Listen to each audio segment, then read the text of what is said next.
Quand l'avocate Isabelle Moreau est entrée dans cet atelier de banlieue, vêtue de son tailleur blanc à 2000 €, quand elle a regardé le mécanicien avec son t-shirt taché d'huile et a ri du devis qu'il venait de donner, quand elle a pointé du doigt et dit qu'il ne valait pas ce qu'il demandait, elle ne savait pas qu'elle était sur le point de commettre la plus grande erreur de sa vie.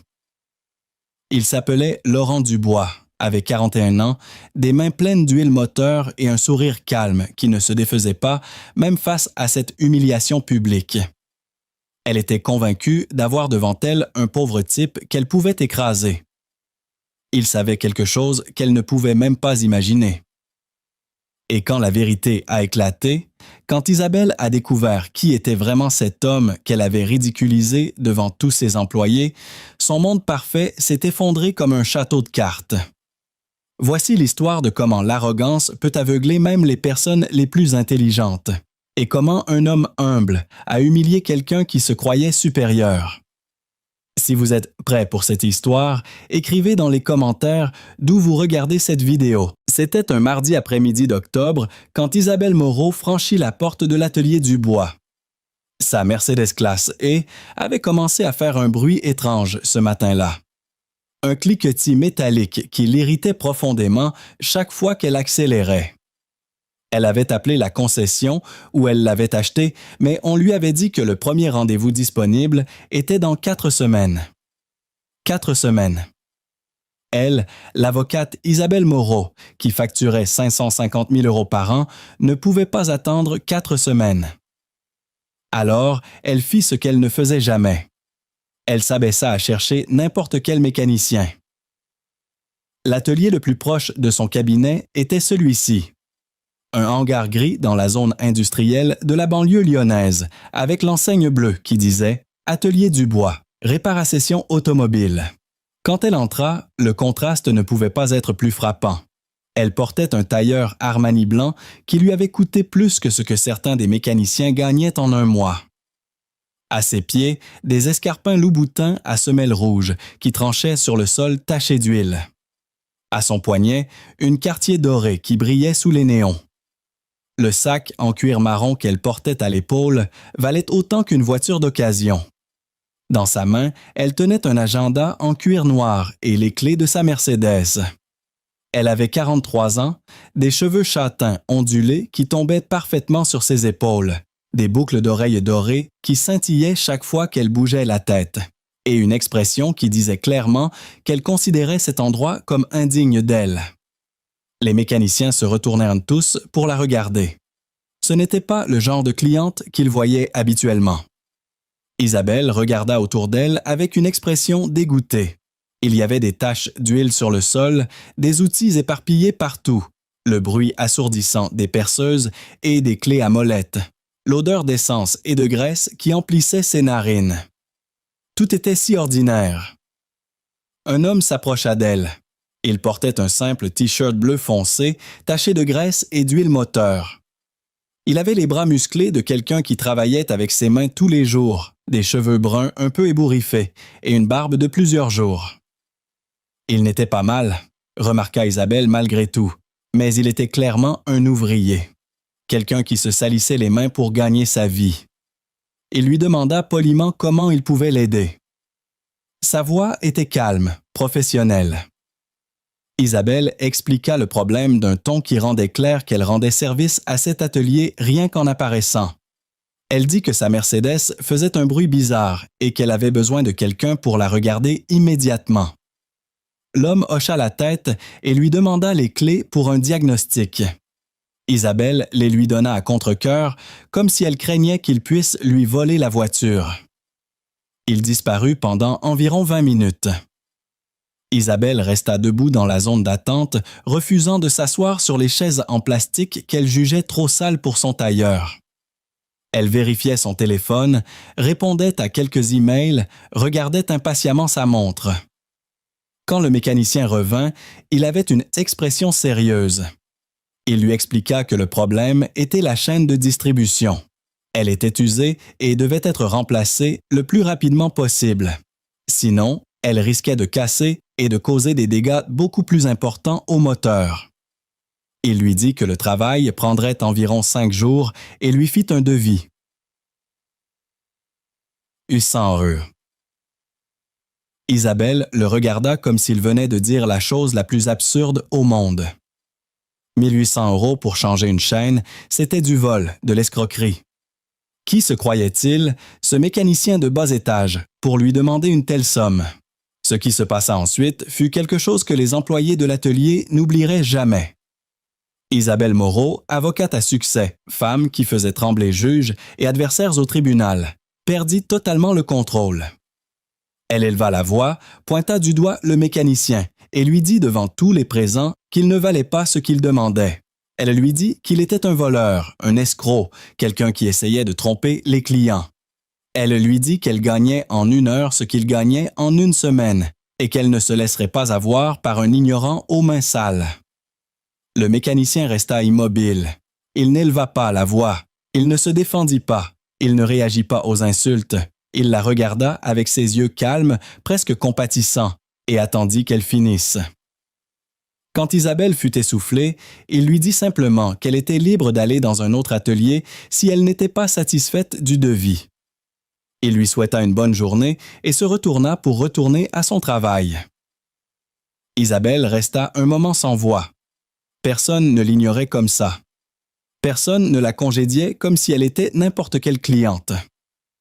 Elle prit les clés sur le comptoir où il les avait posées et partit en claquant la porte. En montant dans sa voiture, elle se jura de faire payer cet atelier pour l'humiliation subie. Elle écrirait des avis terribles sur Internet. Elle dirait à tous ses collègues d'éviter cet endroit.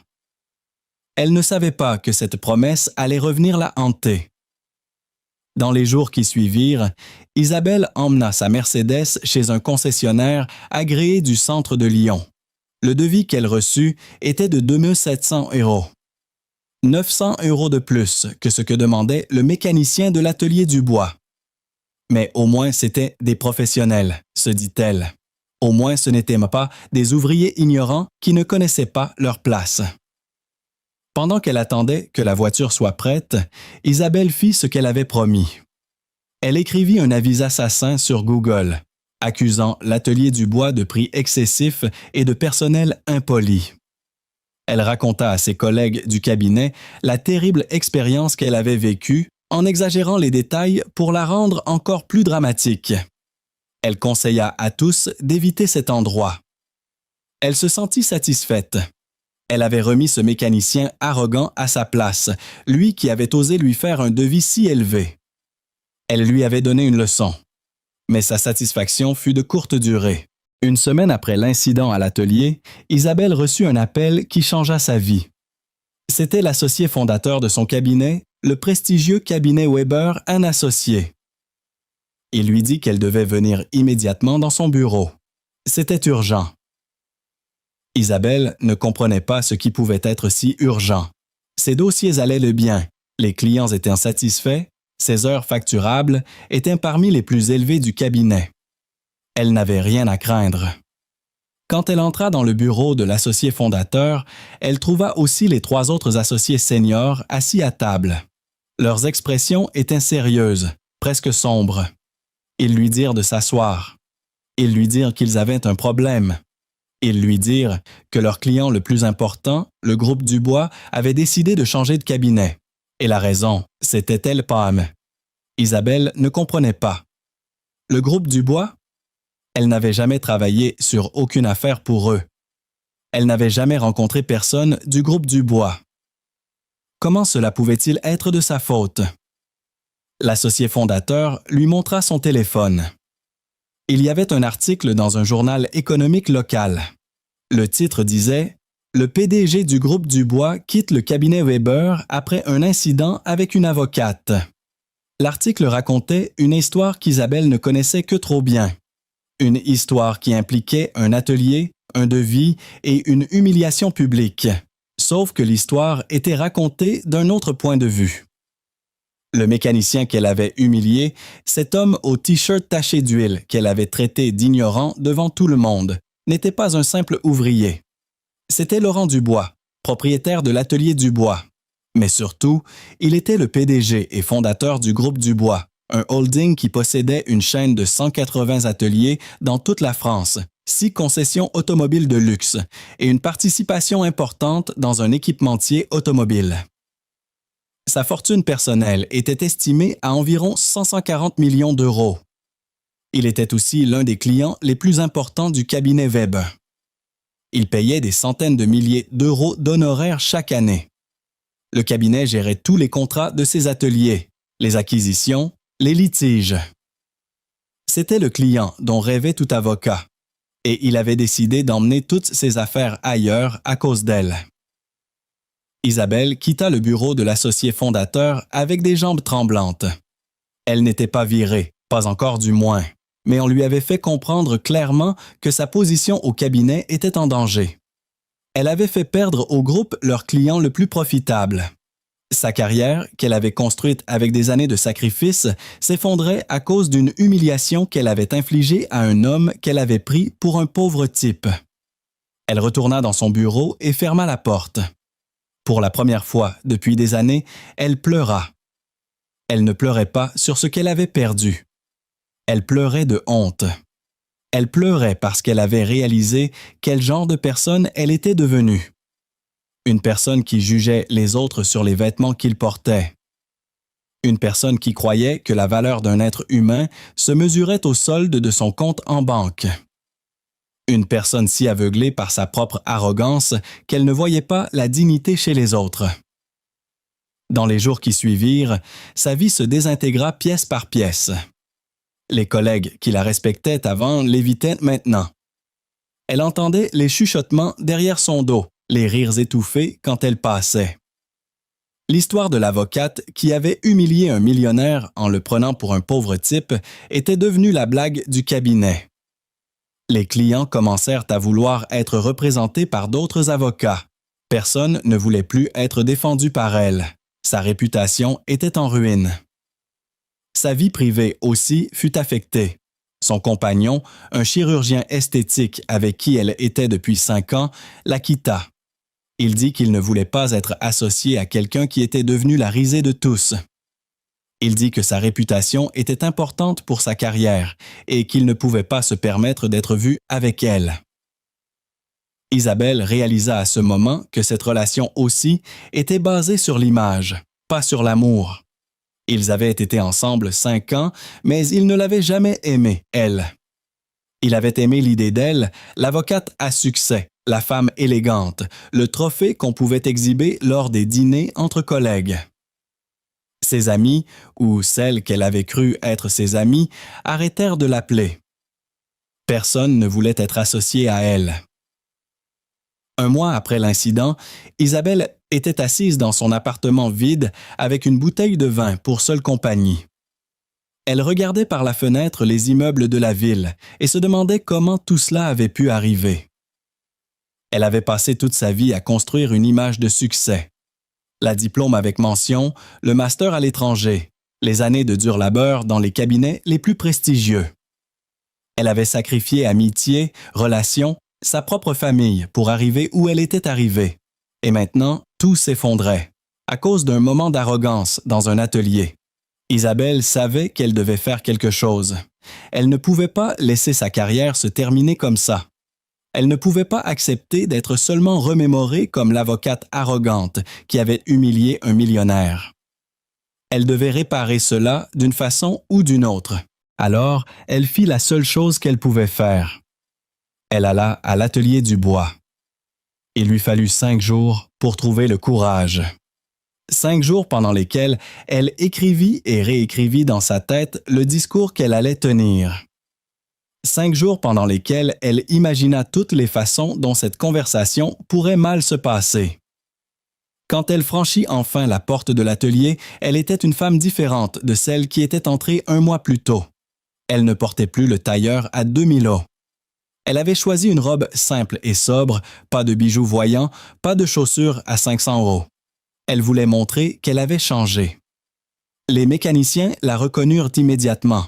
Elle sentit leur regard sur elle, vit les sourires qu'ils échangeaient. Elle savait ce qu'ils pensaient. L'avocate arrogante était revenue. Elle demanda à parler à Laurent Dubois. On lui dit qu'il était dans son bureau, au fond. On lui montra la direction.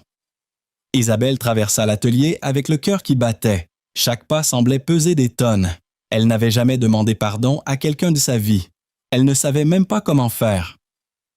Elle frappa à la porte du bureau. Une voix lui dit d'entrer.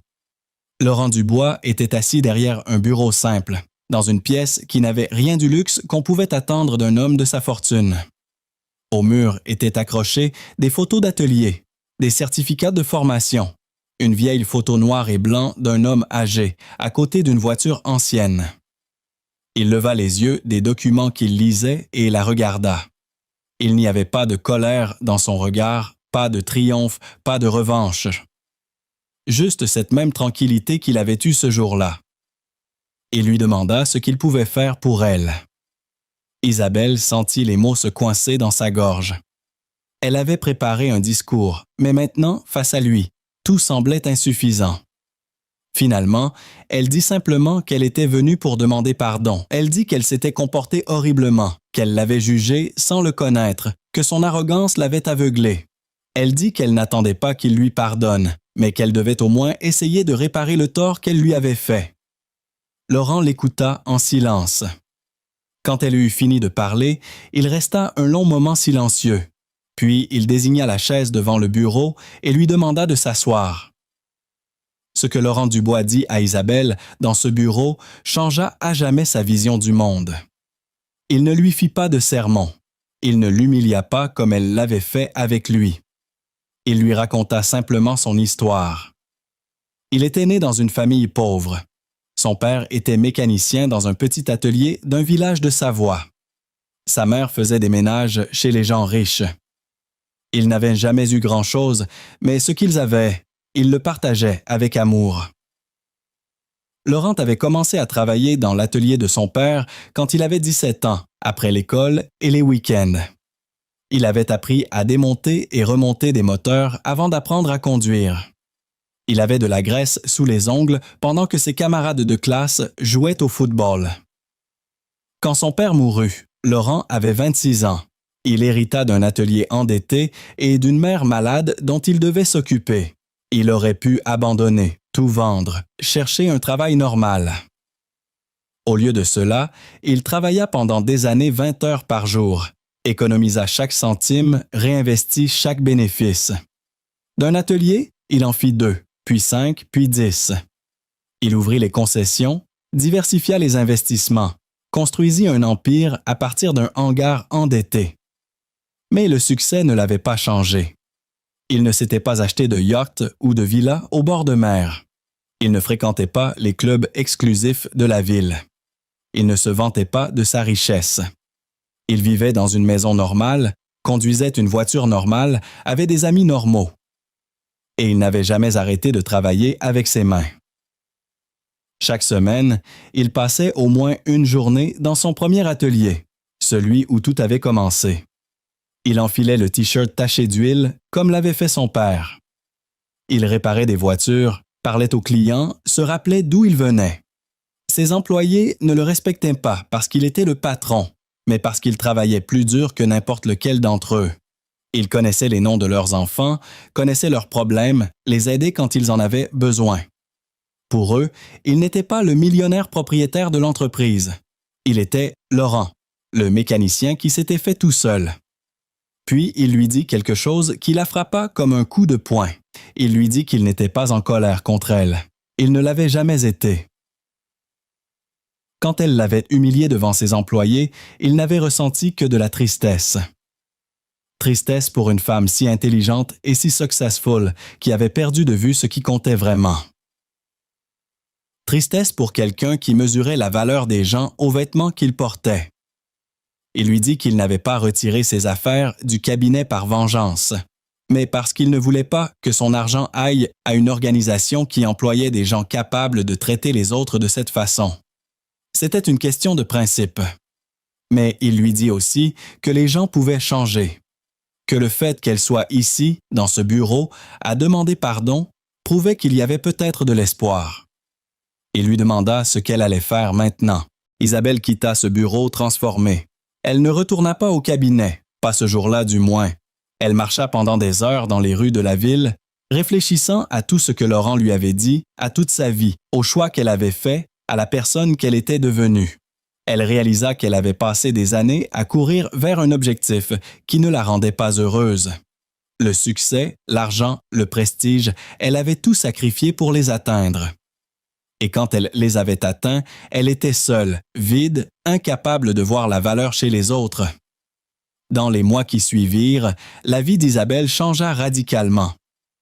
Elle quitta le cabinet Weber, pas parce qu'on l'y avait forcé, mais parce qu'elle avait compris que ce n'était plus l'endroit pour elle. Elle ouvrit son propre petit cabinet, spécialisé dans le droit du travail. Elle ne gagnait plus 550 000 € par an, mais pour la première fois, elle se sentait utile. Elle assédait des ouvriers licenciés à tort, des employés exploités, des gens qui ne pouvaient pas se payer des avocats coûteux. Elle vendit l'appartement de luxe et déménagea dans un plus modeste. Elle vendit la Mercedes et acheta une voiture normale. Elle découvrit qu'elle avait besoin de beaucoup moins qu'elle ne le pensait pour être heureuse. Et quelque chose d'inattendu se produisit. Un jour, 6 mois après cette conversation dans le bureau de l'atelier, Laurent Dubois vint dans son nouveau cabinet. Il avait besoin d'un avocat pour une affaire de droit du travail. Un de ses anciens employés l'attaquait pour licenciement abusif et il voulait quelqu'un qui comprenait les deux côtés. Il avait entendu parler du nouveau cabinet d'Isabelle. Il avait entendu dire qu'elle s'était spécialisée dans la défense des travailleurs et il avait pensé que c'était peut-être exactement pour cela qu'elle était la bonne personne pour le défendre. Isabelle prit l'affaire. Elle découvrit que l'ancien employé était dans son tort, qu'il avait été licencié pour faute lourde après avoir volé dans l'atelier. Elle gagna le procès, mais elle le fit de façon juste, en respectant la dignité de toutes les parties impliquées. Cette affaire fut le début de quelque chose qu'aucun des deux n'avait prévu. Laurent et Isabelle commencèrent à se voir régulièrement, d'abord pour le travail, puis pour dîner, puis simplement pour être ensemble. Il lui apprit à voir la dignité dans chaque travail, en chaque personne. Elle lui apprit que même ceux qui commettent des erreurs peuvent changer, grandir, devenir meilleurs. 1 an après l'incident à l'atelier, ils étaient ensemble. 2 ans plus tard, ils se marièrent. La cérémonie eut lieu dans la cour de l'atelier Dubois, ce premier atelier où tout avait commencé et où tout avait changé. Il n'y avait pas de vêtements à 10 000 €, pas de champagne coûteux, pas d'invités célèbres. Il y avait seulement les gens qui comptaient. Les mécaniciens qui travaillaient avec Laurent, les clients qu'Isabelle avait aidés, les familles des deux. Isabelle portait une robe blanche simple, sans fioritures. Laurent portait un costume bleu de la même couleur que le T-shirt qu'il avait porté ce jour-là dans l'atelier. Après la cérémonie, ils fêtèrent avec un dîner simple dans la cour. Du rôti de porc que les femmes du quartier avaient préparé, de la bière de la brasserie locale, des gâteaux faits maison par les grands-mères. Quand ils échangèrent leurs vœux, Isabelle dit quelque chose qui fit rire tous les présents. Elle dit que tout avait commencé avec un devis qu'elle avait trouvé trop élevé, 1 800 € pour une chaîne de distribution, et qu'au final, elle avait payé beaucoup plus. Elle avait payé avec sa fierté, avec ses certitudes, avec tout ce qu'elle croyait savoir. Mais elle dit aussi que c'était le meilleur investissement de sa vie. Aujourd'hui, Isabelle et Laurent dirigent ensemble le groupe Dubois. Elle s'occupe des aspects juridiques, lui continue à passer 1 journée par semaine dans son premier atelier avec le T-shirt taché d'huile. Ensemble, ils ont créé une fondation qui aide les jeunes de familles modestes à apprendre un métier. Ils ont 2 enfants, un garçon et une fille. Le garçon s'appelle Henri, comme le père de Laurent. La fille s'appelle Anne, comme la mère d'Isabelle. Et chaque année, le jour de leur anniversaire de mariage, Isabelle amène sa voiture à l'atelier Dubois pour une révision. Laurent lui fait toujours le même devis excessif et elle rit et paye sans discuter. Parce que certaines leçons, une fois apprises, ne s'oublient jamais. L'histoire d'Isabelle et Laurent nous enseigne quelque chose de profond sur la nature humaine et le pouvoir de la rédemption.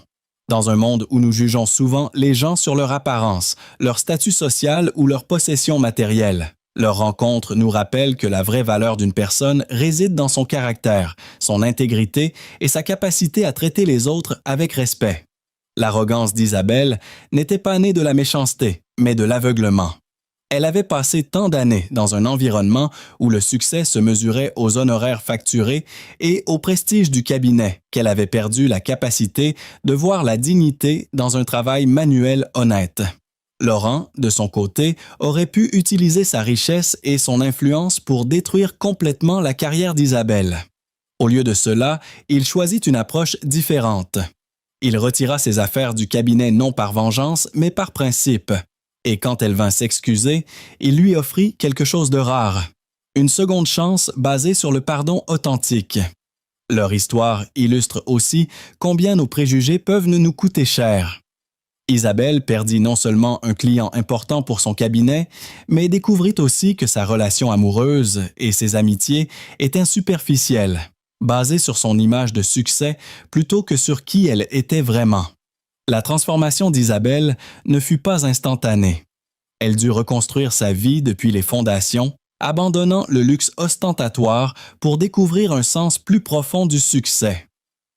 Son nouveau cabinet, bien que moins lucratif, lui apportait une satisfaction qu'elle n'avait jamais connue dans sa course effrénée vers les honoraires les plus élevés. Laurent, lui, incarne cette vérité simple mais profonde, que la richesse ne change pas nécessairement une personne si ses valeurs sont solides. Malgré sa fortune considérable, il continuait à travailler avec ses mains, à connaître ses employés personnellement, à rester connecté à ses origines. Leur mariage dans l'atelier fut symbolique. C'était là que l'orgueil d'Isabelle s'était brisé, mais aussi là qu'elle avait commencé sa vraie vie. Au lieu de fuir cet endroit de sa humiliation, elle choisit de l'embrasser comme le lieu de sa renaissance. La fondation qu'ils créèrent ensemble représente parfaitement leur nouvelle philosophie de vie. Au lieu d'accumuler richesse et prestige pour eux-mêmes, ils utilisent leurs ressources pour donner aux autres les opportunités que Laurent avait dû créer lui-même. Leurs enfants grandissent dans un environnement où le travail honnête est valorisé, où la réussite se mesure non pas seulement en euros, mais en vie touchée positivement, où l'humilité n'est pas une faiblesse, mais une force. Le rituel annuel du devis excessif montre combien ils ont intégré la leçon.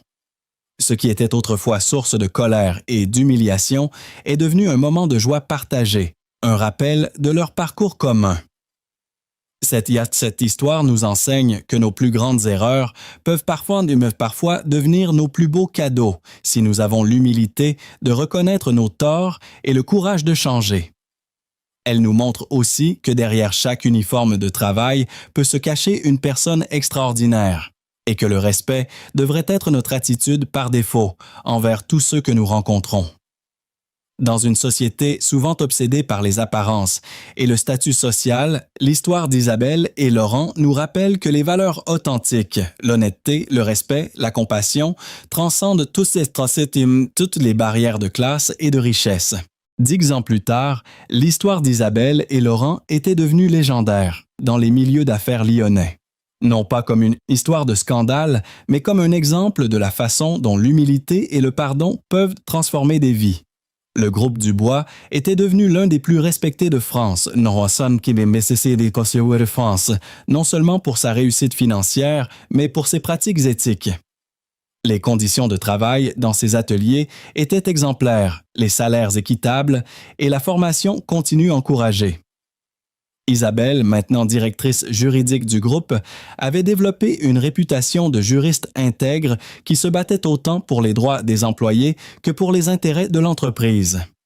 Elle était souvent invitée dans les écoles de droit pour raconter son histoire, rappelant aux futurs avocats que leur profession était au service de la justice, pas seulement du profit.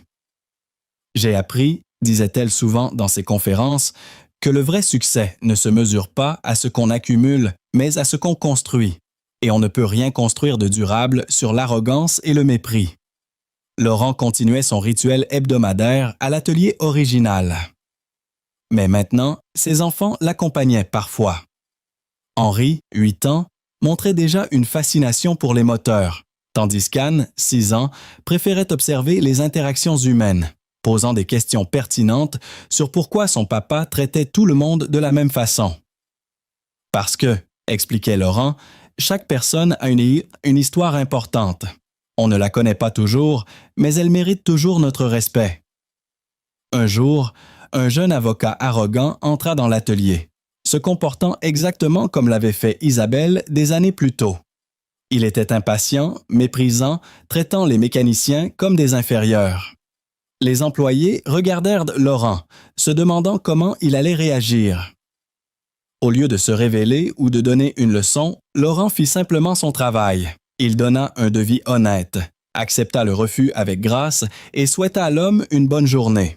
Mais Isabelle, qui était là ce jour-là pour une réunion, eut une autre approche.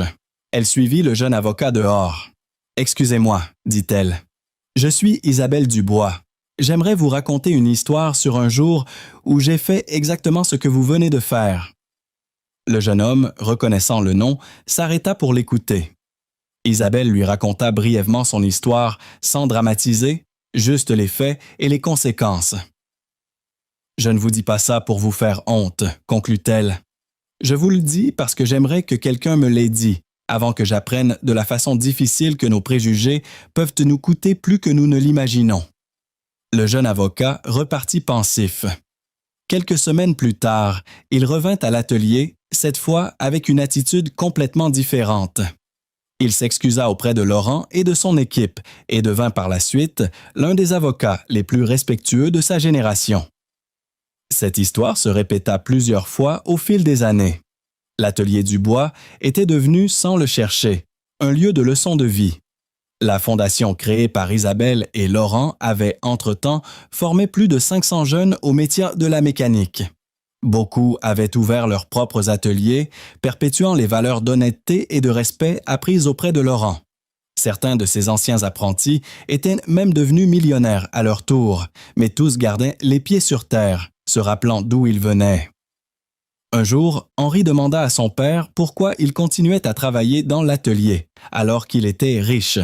« Parce que, répondit Laurent en montrant ses mains tachées d'huile, ces mains me rappellent qui je suis vraiment. Et si j'oublie qui je suis, je risque de devenir quelqu'un que je ne respecterai pas. » Anne, elle, avait posé la même question à sa mère. « Pourquoi tu ne travailles plus dans un grand cabinet comme auparavant? » « Parce que j'ai découvert, répondit Isabelle, que la vraie grandeur ne vient pas de la taille de son bureau, mais de la taille de son cœur. Et mon cœur est plus grand maintenant qu'il aide des gens qui en ont vraiment besoin. » À 15 ans, Henri annonça qu'il voulait devenir ingénieur automobile pour inventer des voitures qui ne tomberont jamais en panne. Anne, à 13 ans, voulait devenir avocate pour aider les gens comme maman. Leurs parents sourirent. Leurs enfants avaient compris la leçon sans avoir à vivre l'humiliation. Le soir du 15e anniversaire de leur rencontre, Isabelle et Laurent étaient dans l'atelier fermé, seuls avec leurs souvenirs. « Tu regrettes parfois, demanda Laurent, la vie que tu avais avant? » Isabelle regarda autour d'elle, les outils bien rangés, les photos de leurs employés et de leurs familles sur le mur, les dessins de leurs enfants scotchés près du bureau. « Cette vie-là n'était pas vraiment la mienne, dit-elle. C'était un costume que je portais, une pièce que je jouais. Cette vie-ci, c'est qui je suis vraiment. » Elle prit les mains tachées d'huile de son mari dans les siennes. « Tu sais quoi? Ce devis à 1 800 € reste la meilleure affaire de ma vie. J'ai payé 1 800 € pour une nouvelle chaîne de distribution, mais j'ai reçu une nouvelle vie en retour. » Laurent sourit. « Tu sais que je peux encore te faire le même devis, avec plaisir. » « Et je peux encore payer sans discuter, » répondit-elle en riant. Certaines plaisanteries, comme certaines leçons, ne vieillissent jamais. L'histoire d'Isabelle et Laurent nous rappelle que la vraie valeur d'une personne ne réside pas dans ses vêtements coûteux ou son compte en banque, mais dans la dignité avec laquelle elle traite les autres et l'humilité avec laquelle elle traverse la vie. Cette histoire nous enseigne que nos plus grandes chutes peuvent devenir nos plus beaux commencements, que le pardon authentique a plus de pouvoir que la vengeance, et que parfois, il faut perdre ce qu'on croit important pour découvrir ce qui compte vraiment. Derrière chaque uniforme de travail peut se cacher une histoire extraordinaire, et chaque être humain mérite notre respect, indépendamment de son statut social. N'oubliez pas de liker cette histoire si elle vous a touché, et dites-nous dans les commentaires. Avez-vous déjà jugé quelqu'un trop vite sur son apparence? Abonnez-vous pour plus d'histoires qui célèbrent l'humilité, le pardon et la transformation humaine.